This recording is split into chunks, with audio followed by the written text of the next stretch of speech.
Oke, di balik kelebihan mobil ini yaitu iritnya, fiturnya yang berlimpah dan eh, pokoknya banyaklah kelebihannya, tapi tetap saja namanya buatan manusia, tidak ada yang sempurna. Tentu ada kekurangannya juga. Dan tidak fair rasanya kalau saya tidak membahas kekurangannya. Oke. Kekurangan yang pertama, ini menurut saya pemakaian hampir 1 bulan. Saya sebagai seorang yang lebih suka mencuci sendiri dibandingkan membawa mobil ke car wash. Nah, kekurangan yang pertama adalah ini membuat saya kesel. Ini sedikit agak annoying ya. Ini tuh banyak banget lubang-lubangnya. Meskipun lubang yang tembus itu cuma beberapa saja, bagian tengah sini sedikit. Ini tidak tembus, tapi ini ketika dicuci harus benar-benar teliti, karena kalau tidak ada bekas-bekas kotorannya tersisa di sudut-sudut ini. Nah, itu bikin saya menambah durasi cuci. Oke, hal annoying yang berikutnya atau kekurangan dari mobil ini adalah, oke, ini bisa dilihat ya ini. Nah, ini seperti kelebihan plastik begitu, dan ini tajam ini. Setelah saya beberapa kali cuci, baru saya rasakan, oh, ini tajam, ini bisa hati-hati, bisa melukai tangan. Entah teman-teman yang lain yang punya mobil ini sama sepertinya atau tidak, saya tidak tahu ya. Coba nanti saya tanyakan di grup di Facebook. Ini bahaya, ini agak tajam ini, hati-hati. Lalu kekurangan yang berikutnya masih dari luar.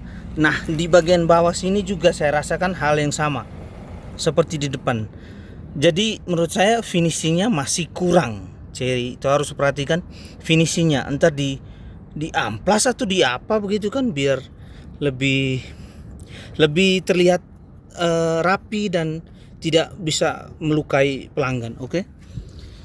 Lalu kita ke dalam. Hal yang menurut saya kurang dari mobil ini adalah ini fitur lumbar untuk memajukan dan memundurkan bagian tengah jok ini dan bagian atas. Awalnya saya merasa fitur ini pasti bagus ya, lumayan lah, bagus lah Chery ada fitur ini. Tapi kendalanya adalah ketika saya sudah mundurkan semua setelanya ke belakang, masih agak mengganjal di bagian bokong bagian atas saya, bagian sini tepatnya. Jadi saya merasa kurang nyaman saja. Nah, untuk mengakalinya saya terpaksa lebih merebahkan lagi jok ini, yang tentunya akan membuat space di penumpang belakang, kalau ada penumpang, menjadi berkurang. Oke. Yang berikutnya masih bagian dalam. Nah, sandaran jok belakang ini sedikit tegak. Ini sudah fix, tidak bisa direbahkan lagi. Jadi kalau saya pribadi sih tidak masalah, karena saya lebih banyak di kursi driver.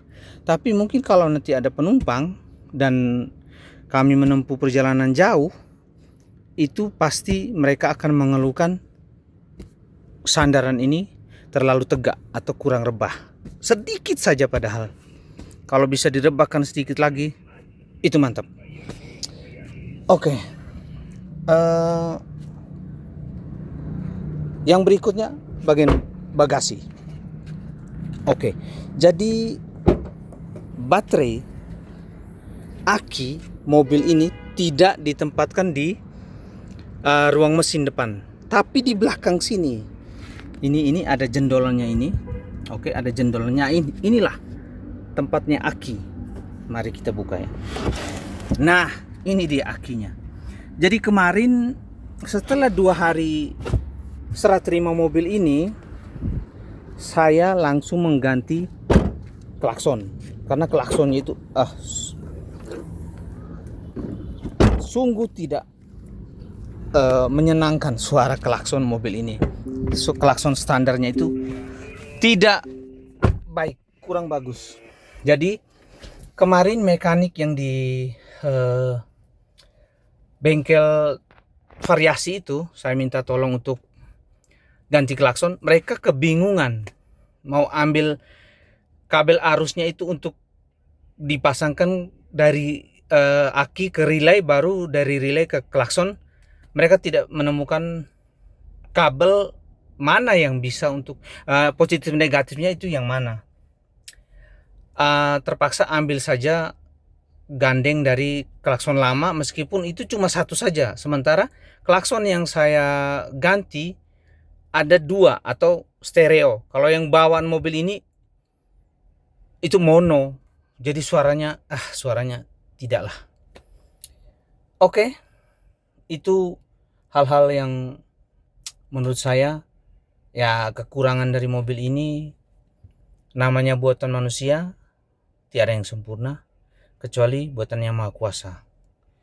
Dan itu beberapa hal juga yang cukup mengganggu untuk saya yang lebih suka mencuci sendiri daripada membawa mobil ke car wash. Oke, itu saja dari saya. Bye bye.